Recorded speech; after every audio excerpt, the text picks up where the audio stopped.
Last slide.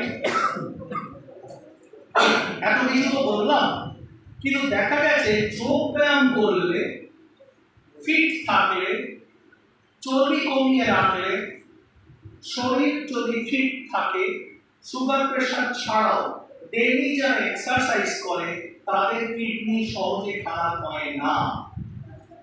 তাই আপনারা রোজ হাঁটুন, রোজ exercise করুন। বাড়ির মেয়েরা যারা এক্সারসাইজ করে না তাদের বলুন, আজকে কাজের মেয়েটাকে বলো ও সিরিয়াল দেখবে, আমি আজকে সমস্ত কটা পরিষ্কার করব, দরকার হলে শুধু এক্সারসাইজ হিসেবে আমি এরকম করে সব একটা জায়গাতে ইনাকাদি খানিকটা এরকম করব। দেখবেন ম্যাজিক।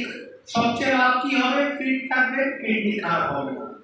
তাই আগেকার দিনে আমাদের বাবা মা ঠাকুমা কারোর কিডনি রোগ হতো না, তারা ফিট থাকতো, আর এত ভেজাল খেত না। এটা কি ম্যাকডোনাল্ড, যেটা কি কেএফসি, আমেরিকা যে দেশটাকে পুরো কিনে নিল, সেই চক্করে তো পড়েনি। ওরা বেঁচে ছিল ভালো করে সব 80 বছর, আমরা 50 টসকে যাব। যাতে তা না হয় তার সব রকম আমি আপনাদের সেফগার্ড করে দিচ্ছি, কারণ আপনারা তো ডাক্তার, আপনাদের কিছু হলে পেশেন্টকে কে দেখবে?